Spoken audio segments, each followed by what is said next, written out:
Por toda a Europa, a Waffen-SS lutou impiedosamente em alguns dos confrontos mais sangrentos da Segunda Guerra Mundial. Suas divisões foram mobilizadas nas linhas de frente, onde a mortalidade era constante e as baixas atingiam números devastadores. A reputação de brutalidade e fanatismo os acompanhava em todas as frentes. O combate era direto, sem concessões.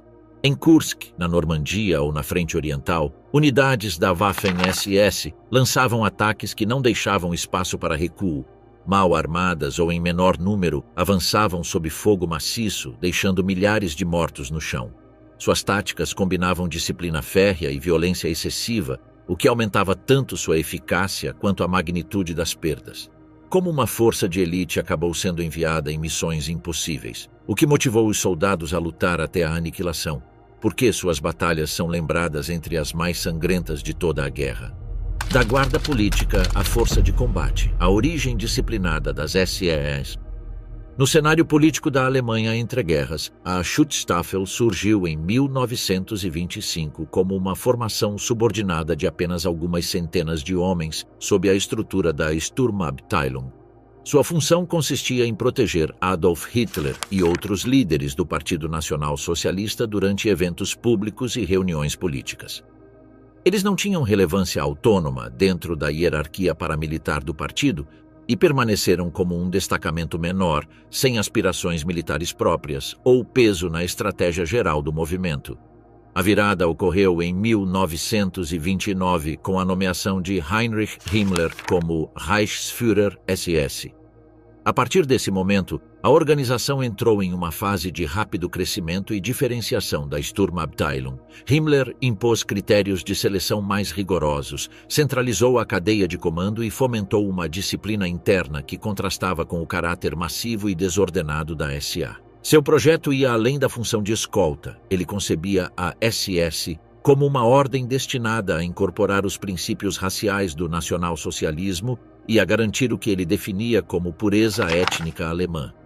Durante os primeiros anos da década de 1930, Himmler trabalhou para separar a SS da tutela da Sturmabteilung. A rivalidade culminou em junho de 1934, na operação conhecida como a Noite das Facas Longas. Em coordenação com a Reichswehr e setores do aparato estatal, a SS eliminou a liderança da SA, cujo poder crescente preocupava Hitler. A consequência imediata foi a subordinação definitiva da Sturmabteilung e a consolidação da SS como uma força confiável a serviço direto do Führer. Após esse episódio, a organização expandiu rapidamente seu raio de ação. Não apenas assumiu a segurança pessoal de Hitler, como também foi introduzida em áreas de inteligência, controle policial e administração de campos de concentração. Nesse contexto, surgiu a ideia de criar formações militares capazes de lutar ao lado da Wehrmacht em caso de conflito, mas sempre sob a dependência política de Himmler. Desde o início, essa iniciativa foi recebida com reservas pela elite militar profissional, que via com desconfiança a existência de tropas paralelas inspiradas por critérios políticos e não técnicos. O processo de recrutamento das novas unidades armadas seguia diretrizes específicas. Os candidatos tinham que comprovar a ascendência ariana por meio de exaustivos testes genealógicos, além de passar por exames médicos e antropométricos que buscavam confirmar o pertencimento ao ideal físico promovido pelo regime. Eram exigidos altura mínima, proporções corporais consideradas adequadas e ausência de características classificadas como hereditariamente indesejáveis.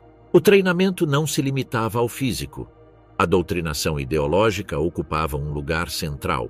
Os recrutas recebiam instruções sobre a obediência absoluta a Hitler, a aceitação do nacionalsocialismo como visão de mundo integral e a convicção de que a missão da SS era preservar o sangue alemão contra supostos inimigos internos e externos.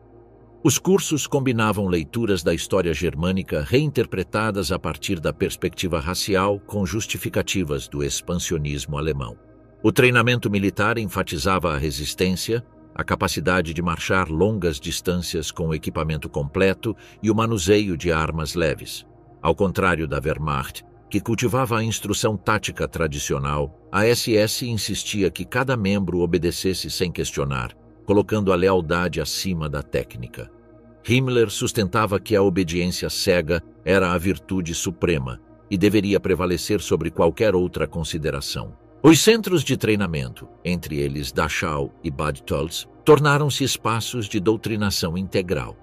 Ali, a ideia de pertencer a uma elite separada do restante da sociedade alemã era incutida, reforçando a coesão interna e o espírito corporativo.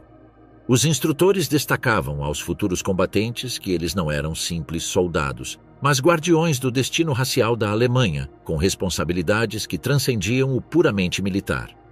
Desde a sua gestação, as novas formações despertaram a desconfiança do exército. Oficiais profissionais consideravam essas unidades tropas políticas, sem preparação técnica para a guerra moderna. Também temiam que Himmler tentasse convertê-las em um exército paralelo, o que limitaria a autoridade do alto comando tradicional. A natureza abertamente ideológica da SS intensificou essas tensões contra a tradição apolítica que a Wehrmacht reivindicava para si. Em 1936, a relação dessas forças com o exército foi oficialmente debatida. O compromisso adotado estabeleceu que as unidades armadas da SS, então chamadas de SS-Verfügungstruppe, permaneceriam sob o controle do partido, mas, em caso de guerra, seriam colocadas à disposição da Wehrmacht. O arranjo era ambíguo e gerava atritos constantes, uma vez que os comandos do exército questionavam a instrução tática da SS e seu sistema de recrutamento baseado em ideologia. As tensões tornaram-se visíveis em manobras conjuntas realizadas nos anos anteriores à guerra. Relatórios do exército apontavam deficiências na coordenação, no uso de armas combinadas e na gestão logística, embora reconhecessem disciplina e grande motivação. A percepção resultante era ambivalente. Críticas à falta de profissionalismo, mas, ao mesmo tempo, reconhecimento de sua agressividade em combate. Em 1º de setembro de 1939, com a invasão da Polônia, as formações armadas da SS entraram em combate pela primeira vez. Estavam presentes a Leibstandarte SS Adolf Hitler, a SS Verfügungstruppe e a SS Totenkopfverbände, esta última composta principalmente por guardas de campos de concentração. A Leibstandarte, sob o comando de Sepp Dietrich, foi designada para o 17º Exército, dentro do Grupo de Exércitos Sul. Atuou como infantaria motorizada, acompanhando divisões blindadas na penetração em direção ao interior da Polônia. Relatórios militares registraram seu ímpeto nos confrontos iniciais, embora também tenham notado a falta de experiência em operações complexas. As perdas foram elevadas devido a ataques frontais mal coordenados, o que reforçou as críticas da Wehrmacht sobre sua preparação tática insuficiente. A SS Verfügungstruppe, comandada por Paul Hauser, operou no setor norte da Polônia. Seu desempenho foi mais sólido, especialmente na eliminação de focos de resistência. Relatórios militares reconheceram que a alta motivação e a insistência em ataques diretos permitiram avanços, embora ao custo de baixas consideráveis.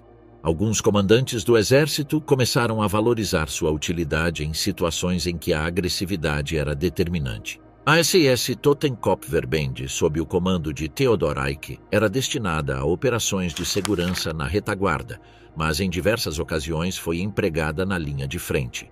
Nessas circunstâncias, apresentou deficiências de disciplina e coordenação, com registros de abandono de posições sob fogo intenso. Sua origem em efetivos sem experiência militar explicava a falta de eficácia em combate convencional.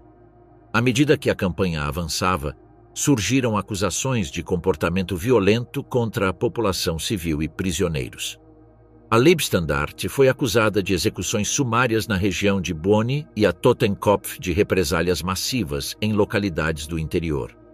Relatórios da Wehrmacht registraram esses fatos, embora a prioridade operacional da invasão tenha impedido a aplicação de sanções imediatas. O balanço da campanha polonesa revelou uma contradição. Por um lado, as unidades armadas da SS demonstravam capacidade de resistência e agressividade em combate, atributos que o regime valorizava. Por outro, sua inexperiência tática e o recurso frequente à violência indiscriminada geravam tensões com a Wehrmacht e levantavam questões internas. Documentos militares refletiam essa ambivalência, destacando seu potencial em determinadas operações, mas observando a necessidade de supervisão constante. A conclusão operacional do Exército foi que as SS poderiam ser empregadas em ações que exigissem alta motivação e persistência, mas não estavam preparadas para missões complexas sem direção profissional. Essa avaliação condicionou a maneira como seriam empregadas em campanhas subsequentes e definiu o quadro de integração subordinada que caracterizou os primeiros anos da guerra. A estreia na Polônia marcou tanto o escopo quanto as limitações dessas formações, deixando em aberto a questão de como elas evoluiriam nos cenários de guerra que viriam. Batismo de fogo no Ocidente, a tempestade sobre a Europa. Em 10 de maio de 1940, teve início a ofensiva alemã contra a Holanda, Bélgica, Luxemburgo e França. Participaram dela as principais formações armadas da SS, reorganizadas após a campanha polonesa e convertidas em divisões com estrutura expandida. Entre elas estavam a Leibstandarte SS Adolf Hitler, a SS Verfügungsdivision e a SS Totenkopf Division, todas com a missão de demonstrar na frente ocidental a validade de sua expansão. A Leibstandarte foi integrada ao 18º Exército, sob o comando do Grupo de Exércitos B. Seu objetivo inicial consistia em penetrar nos Países Baixos, garantindo acesso a Roterdã e Haia. O avanço desenvolveu-se rapidamente, favorecido pelo uso de transporte motorizado e pela fragilidade defensiva em certos setores da fronteira. No entanto, em posições fortificadas como a linha Gräbe, a resistência holandesa foi mais prolongada do que o esperado. Nesses combates, padrões já observados na Polônia se repetiram: ataques frontais mal coordenados e um alto número de baixas. Relatórios do Exército destacaram a persistência de deficiências no uso de armas combinadas e na coordenação tática. O episódio que marcou a queda de Roterdã ocorreu em 14 de maio, quando a Luftwaffe executou um bombardeio massivo sobre áreas urbanas. A destruição de grande parte da cidade e a morte de milhares de civis projetaram uma imagem internacional de brutalidade. Embora a decisão tenha partido da aviação, a proximidade da Leibstandarte no setor a vinculou indiretamente ao fato, reforçando a percepção de que unidades da SS estavam envolvidas em operações que excediam o escopo militar. Na Bélgica, a SS Verfügungsdivision avançou ao lado do 16º Corpo Panzer de Hübner. Participou da ruptura da linha Dial e da tomada de travessias sobre o rio Meuse, contribuindo para a penetração em direção a Antuérpia e Bruxelas. Relatos destacaram a velocidade de seus movimentos e a resistência limitada das forças belgas, que recuaram em direção ao território francês, seguindo planos previamente elaborados. A Totenkopf Division, por outro lado, foi mantida como reserva e enviada para explorar as brechas abertas pelas divisões blindadas. O trânsito por estradas congestionadas atrasou sua mobilização e, quando entrou em combate, suas deficiências de coordenação tornaram-se evidentes. Os comandos da Wehrmacht notaram a persistência de problemas detectados na Polônia, especialmente a dificuldade de sincronização das operações com as unidades blindadas. Com a rendição dos Países Baixos e da Bélgica, a ofensiva se concentrou na França. A manobra alemã através das Ardenas permitiu um rápido avanço até o Canal da Mancha e cercou grande parte do exército britânico e francês em Flandres. Nesse cenário, as divisões da SS receberam missões de maior demanda. A divisão Totenkopf estava destinada a ocupar Cambrai. Em 21 de maio, um contra-ataque britânico em Arras, com tanques Matilda de blindagem pesada, expôs as limitações do armamento antitanque alemão padrão. Canhões de 37 mm não conseguiram penetrar a blindagem e várias posições da Totenkopf foram invadidas. A desorganização resultante forçou a intervenção de unidades de apoio. Esse encontro revelou a vulnerabilidade técnica das forças alemãs contra blindados modernos e mostrou que a Totenkopf não estava preparada para enfrentar esse tipo de armamento. Paralelamente, a Leibstandarte participou do avanço em direção a Dunkerque. No entanto, o comando alemão emitiu a ordem para interromper o avanço terrestre, conhecido como a Parada de Dunkerque. As razões para essa decisão continuam sendo objeto de debate, mas sua consequência imediata foi permitir a evacuação de centenas de milhares de soldados aliados para a Grã-Bretanha. Durante aqueles dias, a Leibstandarte permaneceu estática sob fogo da artilharia e da aviação inimigas, sofrendo baixas sem poder intervir ativamente. Relatórios internos registraram a frustração de seu efetivo e as perdas causadas por ataques aéreos. O desempenho da Totenkopf na França foi especialmente questionado. As dificuldades em Cambrai somaram-se às elevadas baixas em confrontos contra posições fortificadas. Em poucas semanas, perdeu mais de um terço de sua força efetiva. Oficiais do exército classificaram seu desempenho como inadequado para operações de linha de frente, embora reconhecessem a persistência individual de muitos de seus membros. Arquivos militares e policiais da campanha também documentaram incidentes contra civis e prisioneiros de guerra. Na Bélgica, após os combates em Le Paradis, em 27 de maio, elementos do Totenkopf executaram dezenas de soldados britânicos do Regimento Real de Norfolk após sua rendição. O fato, relatado por alguns sobreviventes, tornou-se um dos primeiros crimes de notória internacional cometidos por unidades da SS na frente ocidental. Relatos britânicos indicaram que prisioneiros foram reunidos em um estábulo e executados com metralhadoras. Em localidades francesas, foram denunciadas represálias contra a população acusada de colaborar com atiradores de elite. Tanto a Leibstandarte quanto a Totenkopf foram citadas em relatórios da Wehrmacht por destruição de populações e execuções de civis sem processos formais. Essas práticas contrastavam com as tentativas do exército regular de manter um tratamento menos hostil à população civil, buscando facilitar a ocupação subsequente. O tratamento dispensado aos prisioneiros também diferenciava as unidades da SS do exército. Enquanto a Wehrmacht tendia a aderir às convenções internacionais, as formações da SS eram acusadas de eliminar prisioneiros por conveniência tática ou motivações ideológicas. Essas práticas geraram reclamações dentro da própria Wehrmacht, que alertou sobre seus efeitos na disciplina geral e nas relações com as autoridades de ocupação. Concluída a campanha, a Wehrmacht avaliou o desempenho das divisões da SS. Sua agressividade em combate foi reconhecida, a capacidade de manter a coesão sob pressão e a disposição de seus soldados para cumprir ordens sem hesitação. Ao mesmo tempo, deficiências importantes foram notadas. Suas táticas continuaram sendo muito frontais e onerosas em baixas. Sua dependência do fervor ideológico limitou sua eficácia técnica, e seu armamento era insuficiente contra blindados modernos.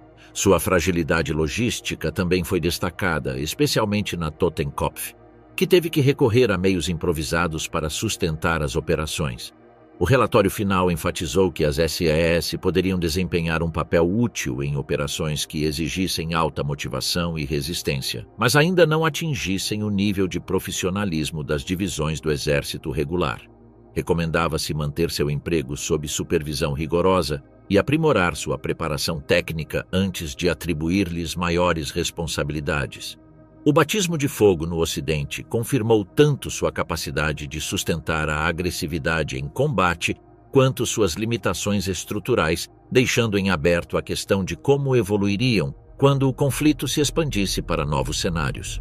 Guerra de aniquilação no Oriente, o choque de gigantes. Em 22 de junho de 1941, teve início a Operação Barbarossa, uma ofensiva terrestre sem precedentes que abriu uma frente de quase 3.000 quilômetros e mobilizou vários milhões de soldados alemães e aliados do eixo. Desde o primeiro dia, as formações da Waffen-SS foram integradas à disposição de grupos de exército com funções que combinavam ruptura tática, perseguição e controle da retaguarda. Entre elas estavam a Leibstandarte SS Adolf Hitler, a Divisão das Reich, a Divisão Totenkopf e a Divisão Polizei, distribuídas de acordo com as capacidades credenciadas em campanhas anteriores e operacionalmente subordinadas aos comandos regulares do Exército. A Leibstandarte foi designada para o Grupo de Exércitos Sul, sob a liderança de Gerd von Rundstedt. Participou de batalhas de fronteira na região de Lvov, onde foi empregada na abertura de brechas em posições soviéticas fortificadas e na perseguição imediata de forças em retirada. Relatórios operacionais destacaram sua capacidade de impulso inicial e sua velocidade para explorar qualquer desorganização inimiga, mas também registraram um alto custo para ataques frontais contra defesas preparadas. A unidade manteve a marca de agressividade que a caracterizava desde campanhas anteriores, enquanto as limitações na coordenação de armas combinadas persistiram quando a resistência se adensou.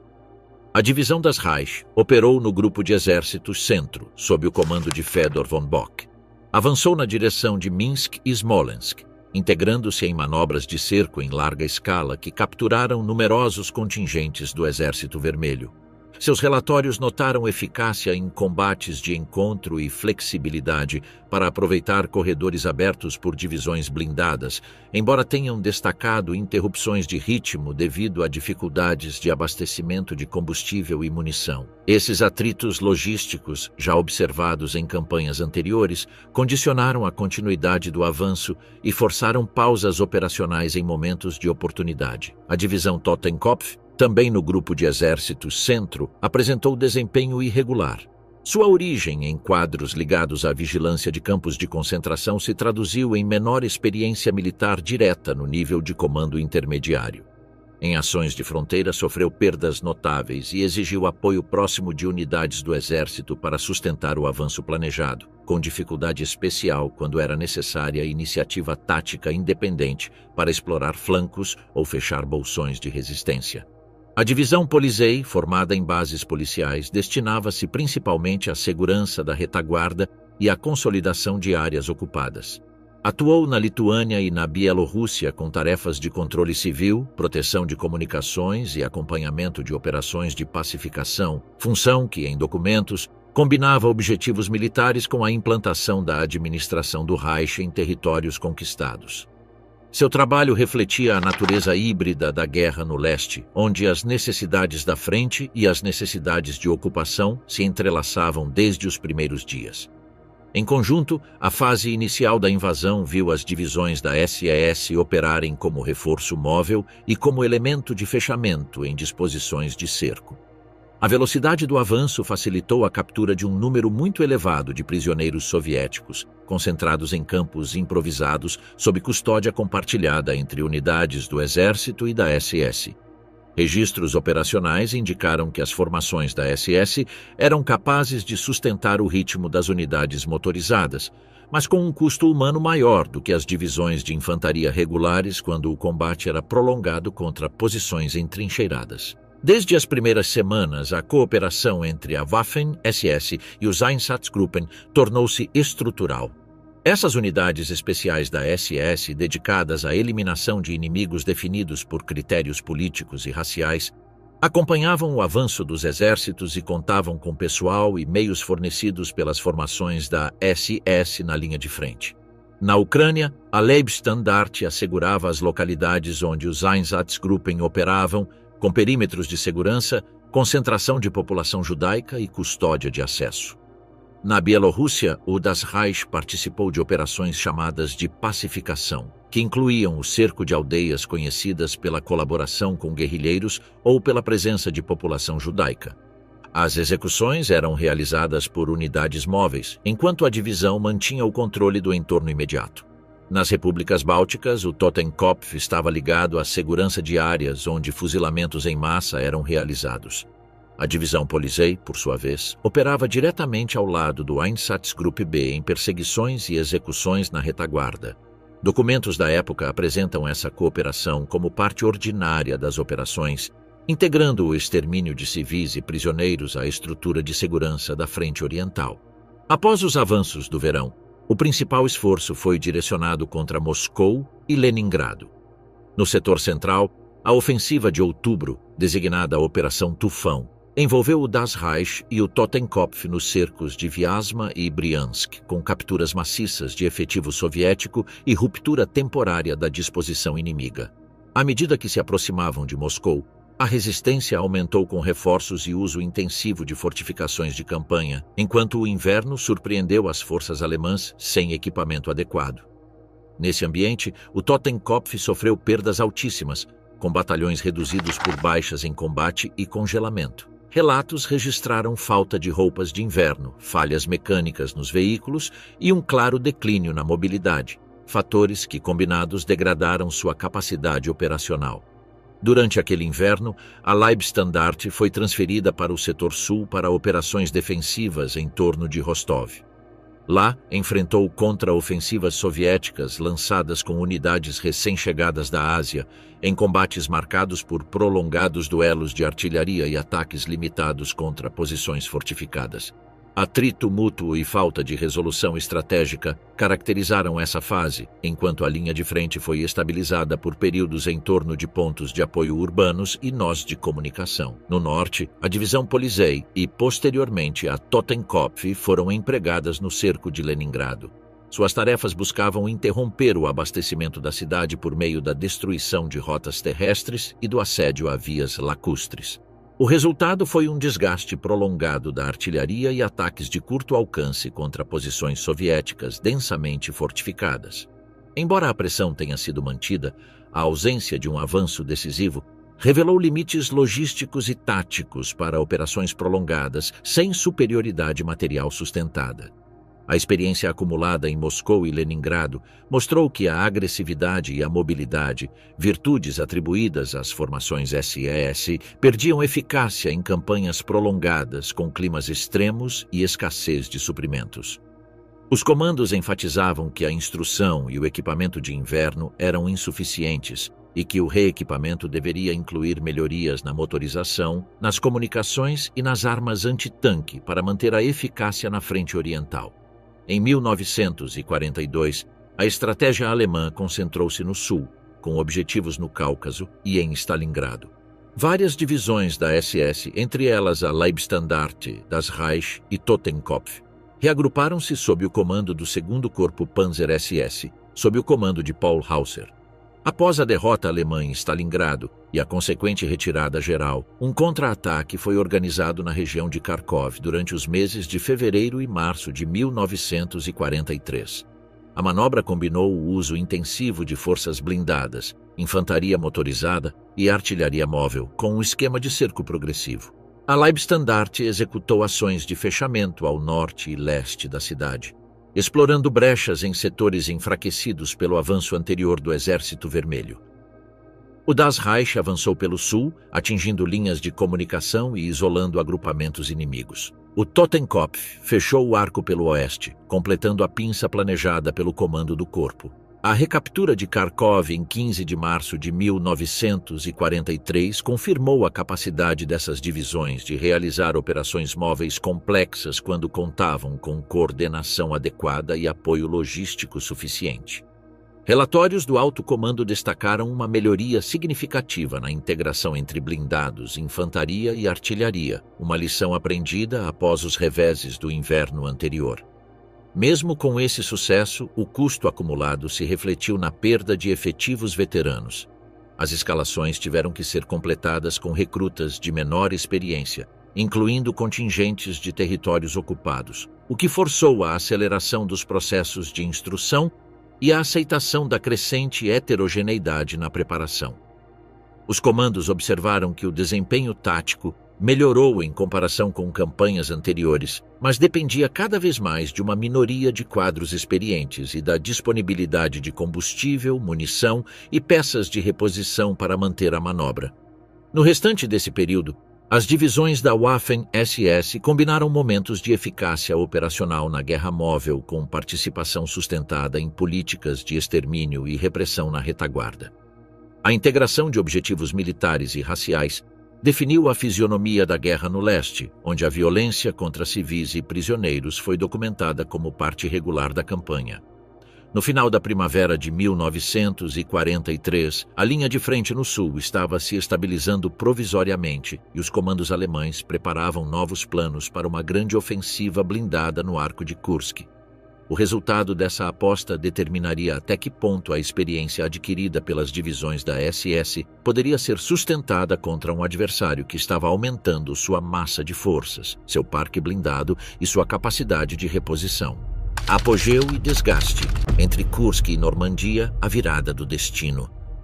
Após a vitória alemã em Kharkov, em março de 1943, Hitler aprovou a preparação de uma grande ofensiva destinada a neutralizar a saliência soviética de Kursk.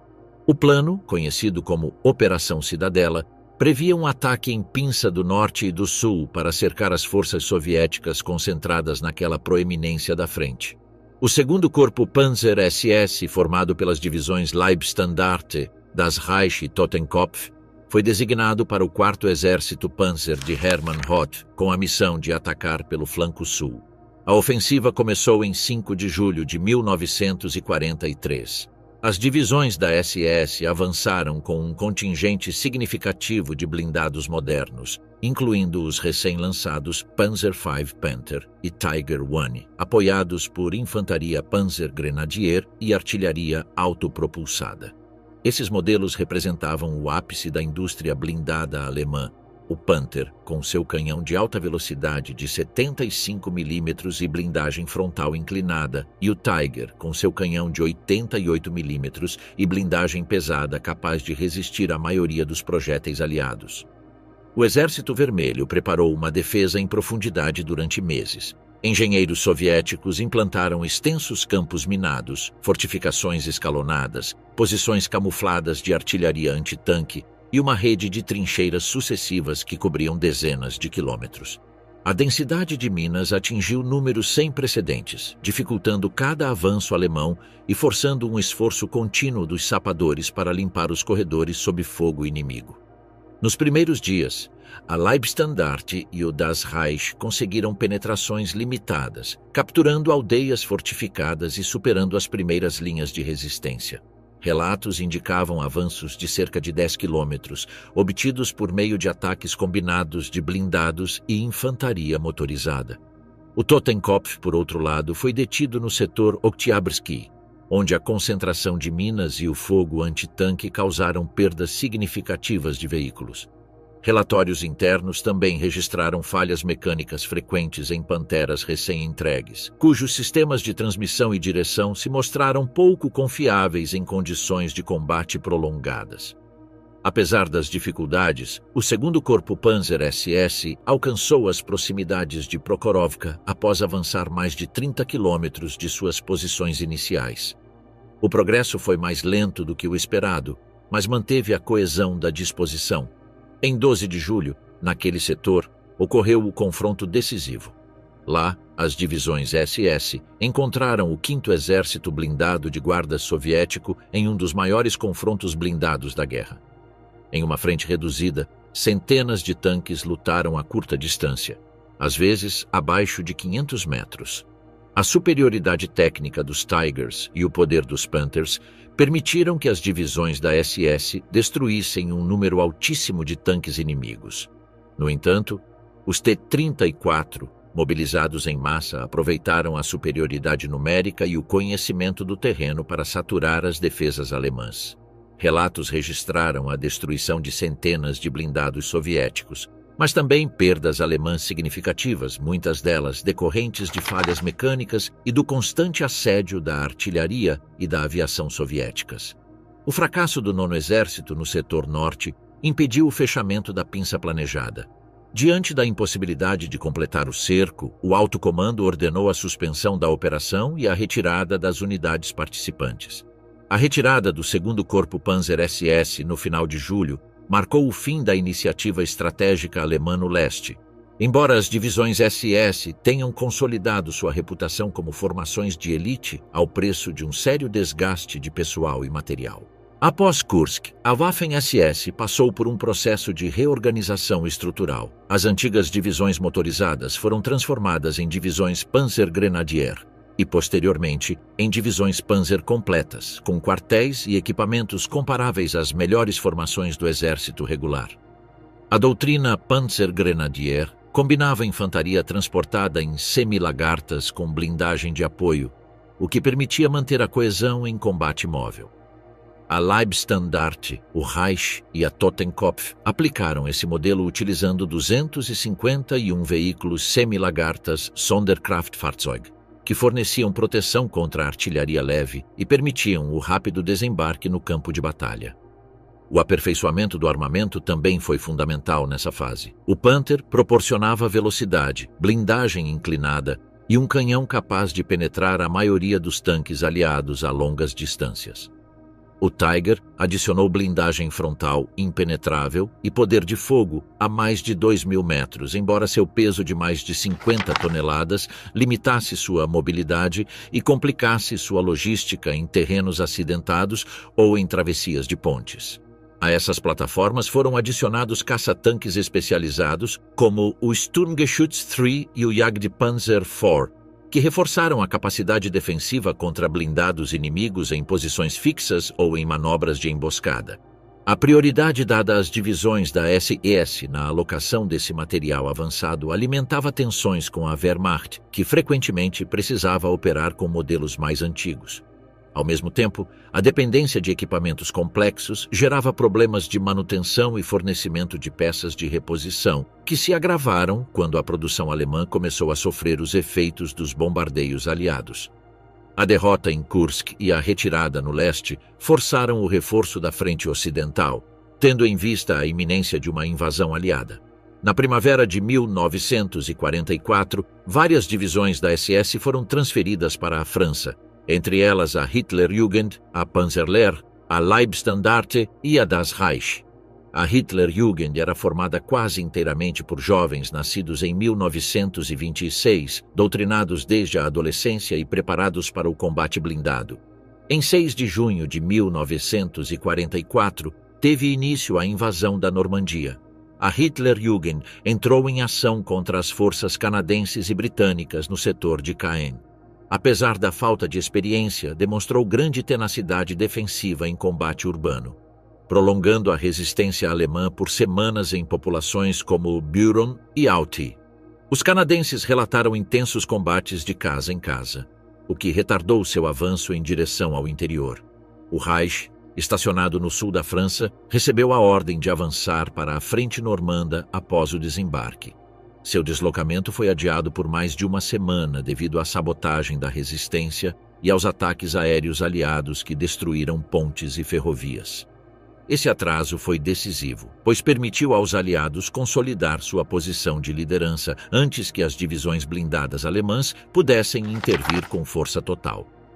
Uma vez na Normandia, a divisão participou de contra-ataques contra as forças americanas no setor de Saint-Lô, usando seus Tigers e Panthers na tentativa de impedir a expansão aliada em direção ao interior. A Leibstandarte, inicialmente destacada na Bélgica, juntou-se à defesa em julho de 1944. Seus blindados participaram da Operação Lüttich, um contra-ataque destinado a recuperar o setor de Avranches. A ofensiva fracassou diante da esmagadora superioridade aérea aliada, que desorganizou os movimentos alemães com ataques contínuos de caças-bombardeiros Typhoon e Thunderbolt. As batalhas na Normandia mostraram que as divisões da SS podiam infligir perdas significativas em combate defensivo, mas não tinham capacidade para sustentar linhas estáveis sob um inimigo com superioridade material e domínio aéreo. Cada deslocamento de colunas blindadas ficava exposto à aviação aliada, o que limitava seriamente a mobilidade e reduzia o impacto dos contra-ataques. Em agosto de 1944, a ofensiva aliada culminou com o cerco de grande parte do 7º Exército e do 5º Exército Panzer no Bolsão de Falaise. A Hitlerjugend, a Leibstandarte e o Das Reich ficaram presos, juntamente com outras formações alemãs. Por mais de uma semana, tentaram abrir corredores para escapar do cerco, lutando em localidades como Chambois e Mont-Ormel. Relatos descreveram colunas inteiras de veículos destruídas pela artilharia e aviação aliadas durante tentativas de fuga. As perdas foram devastadoras. A Leibstandarte foi reduzida a menos de 1/3 de sua força inicial e perdeu quase toda a sua blindagem. A Hitlerjugend, após apenas 2 meses de campanha, foi praticamente destruída como divisão operacional. O Das Reich sofreu um colapso organizacional com grande parte de sua infantaria aniquilada ou capturada. Embora alguns remanescentes tenham conseguido escapar, as unidades ficaram irreversivelmente enfraquecidas. O cerco de Falaise representou a destruição de um importante núcleo das forças blindadas alemãs no Ocidente. Para a Waffen-SS, significou a perda de capital humano e material veteranos que não podiam mais ser repostos em quantidade ou qualidade. O recrutamento subsequente recorreu a contingentes cada vez mais jovens e a pessoal estrangeiro com instrução limitada, o que transformou a natureza das divisões que mantinham a designação de elite, mas haviam perdido grande parte de sua real eficácia. A reorganização forçada marcaria a transição para uma fase de desgaste que acompanharia o declínio militar alemão na fase final da guerra. Crepúsculo do Reich, a queda do poder sombrio. Em dezembro de 1944, Adolf Hitler ordenou a última grande ofensiva alemã na frente ocidental. A operação, conhecida como Batalha das Ardenas, buscava dividir os exércitos aliados, capturar Antuérpia e forçar uma negociação que permitisse concentrar recursos contra a União Soviética. O esforço principal foi confiado ao 6º Exército Panzer SS, que integrava divisões consideradas de elite, a Leibstandarte, a Hitlerjugend, a Hohenstaufen e a Frundsberg. O papel principal coube ao Kampfgruppe Peiper, agrupamento tático da Leibstandarte sob o comando de Joachim Peiper. Com milhares de homens e mais de 100 blindados, sua missão era abrir uma rota rápida em direção ao rio Meuse. O avanço começou em 16 de dezembro com sucesso inicial. As linhas americanas foram rompidas em Losheimer Graben e Honsfeld, depósitos de combustível foram capturados e houve baixas significativas entre as tropas surpreendidas. O progresso inicial foi rápido, com mais de 20 quilômetros ganhos nas primeiras horas. A resistência aliada, no entanto, intensificou-se. As tropas americanas reorganizaram as defesas e reforçaram o setor, enquanto engenheiros demoliram pontes estratégicas, forçando o Kampfgruppe a fazer desvios que consumiam tempo e combustível. Em 17 de dezembro, em Malmedy, elementos da unidade executaram dezenas de prisioneiros americanos após sua rendição, um episódio que se tornou um dos crimes de guerra mais conhecidos cometidos por formações da SS na frente ocidental. O avanço de Peiper foi detido em Stoumont e La Gleize, onde a resistência organizada, a escassez de combustível e a pressão aérea aliada bloquearam o progresso. Cercado e sem suprimentos, Peiper foi forçado a abandonar a maioria de seus veículos e recuar a pé com algumas centenas de sobreviventes. A ofensiva, concebida como um golpe estratégico decisivo, foi reduzida a uma retirada sem resultados duradouros. Toda a operação nas Ardenas fracassou nas primeiras semanas de janeiro de 1945. O 6º Exército Panzer SS sofreu perdas irreparáveis em homens e material com suas divisões reduzidas a formações muito enfraquecidas.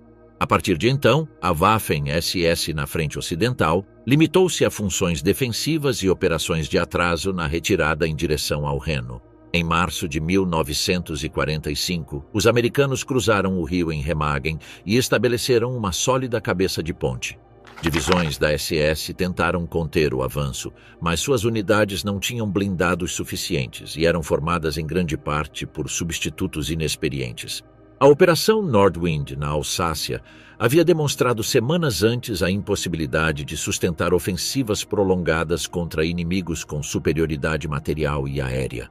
O resultado foi uma retirada contínua e desorganizada.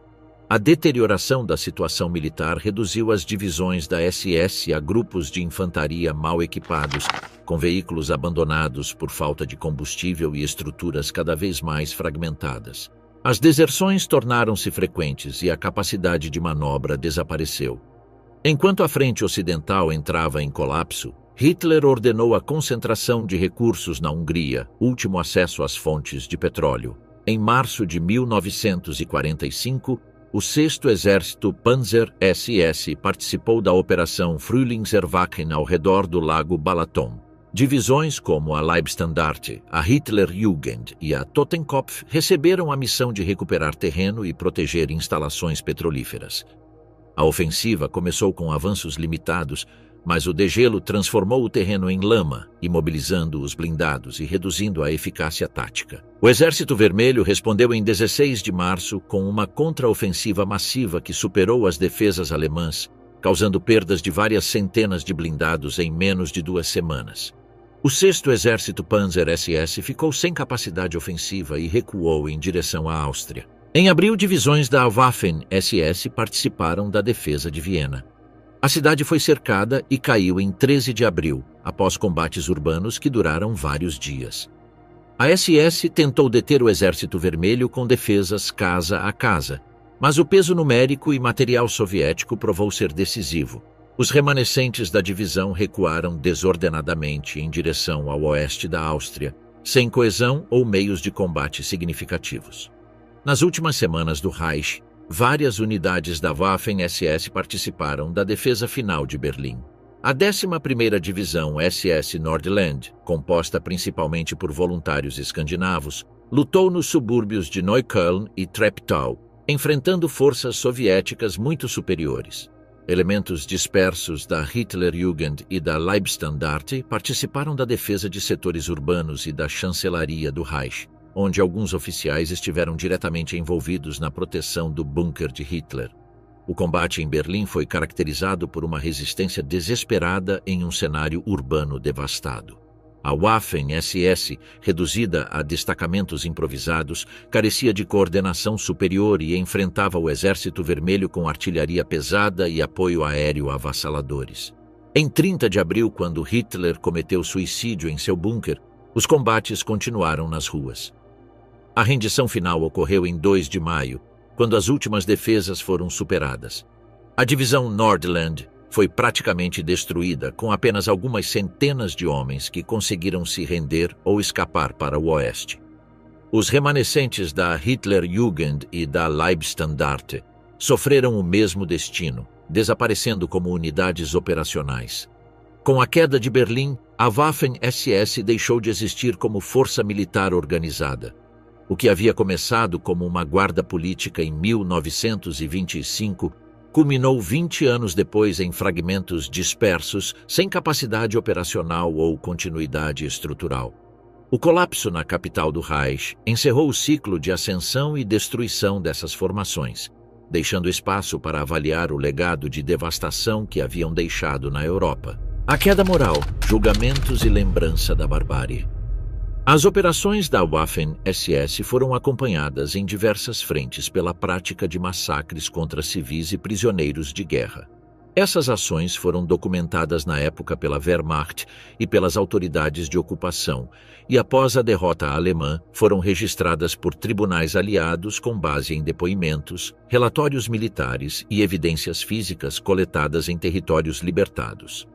Na França, o caso mais conhecido foi o massacre de Oradour-sur-Glane, perpetrado em 10 de junho de 1944 por elementos da 2ª Divisão Panzer SS das Reich. Em retaliação às atividades de resistência na região de Limousin, um destacamento cercou a localidade, separou a população e executou os homens em grupos, enquanto mulheres e crianças foram confinadas na igreja. O prédio foi incendiado com os civis dentro e o restante da vila foi sistematicamente destruído. Mais de 600 pessoas morreram no episódio, que foi oficialmente registrado como uma operação antipartidária, mas que representou um exemplo de violência indiscriminada contra a população não combatente. Na Tchecoslováquia, após o ataque que custou a vida de Reinhard Heydrich em maio de 1942, a SS ordenou a destruição de Lidice como represália exemplar. Em 10 de junho, os homens foram fuzilados, as mulheres deportadas para campos de concentração e as crianças, em sua maioria, executadas ou transferidas para programas de germanização. Prédios foram demolidos, cemitérios profanados e até mesmo a vegetação eliminada, com a intenção de apagar todos os vestígios da localidade. Durante a Batalha das Ardenas, em 17 de dezembro de 1944, membros do Kampfgruppe Peiper executaram dezenas de prisioneiros americanos perto de Malmedy. Os soldados capturados foram concentrados em um campo e metralhados. Alguns sobreviventes conseguiram escapar e relataram o fato.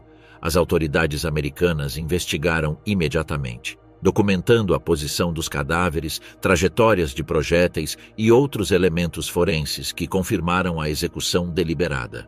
Na frente oriental, a violência era ainda mais sistemática.